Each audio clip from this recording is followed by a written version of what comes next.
This weekend, we received the clearest sign yet that Christians have been deliberately targeted and killed by Israeli defense forces. Well, today we're going to talk about attacks on Christians. The Biden administration is silent on the issue, of course, because they are complicit, of course. They would rather talk about fake violence against trans people, something we've debunked on this show, by the way. Since they won't talk about it, though, we will. For hundreds of years, Christian churches have been off limits to war, an off-limits zone from Europe to Latin America. I remember in my Latin American history classes in college reading texts how a family could rush into a church, seek sanctuary, while fascists tried to kill them. Even if they faced certain death from soldiers, the soldiers would stop at the front door of a church and spare their lives. In medieval Europe, a person could seek sanctuary in a church and remain safe and be cared for, actually. Truth.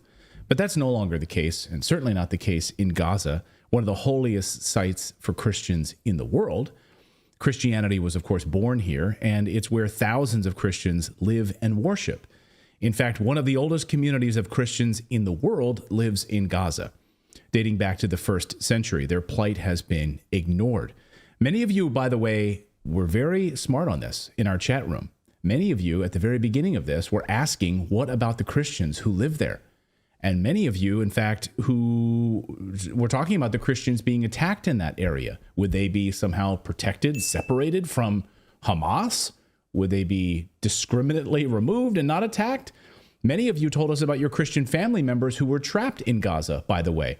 I recall one night where one impassioned viewer was telling us about her, I think it was her brother, was trapped there. And trying to get out safely. You told us about church groups who were trying to get the messages out, and it seems like it was falling on deaf ears. This weekend, we received the clearest sign yet that Christians have been deliberately targeted and killed by Israeli defense forces. This weekend, Israeli forces destroyed multiple neighborhoods with U.S. weapons. Look at this. Entire neighborhoods just carpet bombed and wiped away. Multiple well-known Christian sites attacked and destroyed. And European leaders, by the way, are silent, mostly.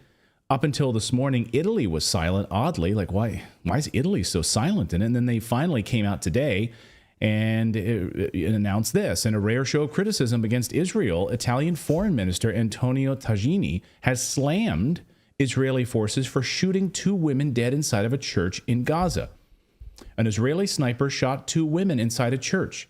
He said, "This has nothing to do with the fight against Hamas because the terrorists are certainly not hiding in Christian churches," Tajani said. Spain is silent. Not a peep. Portugal's silent. Most of Europe is completely silent about it. President Biden, silent about it. White House, completely silent about it. Shh, don't talk about it. Can't talk about it. It's inconvenient to talk about it. A Catholic Pope, though, is not. Wonder what kind of pressure he's under to actually speak out about it.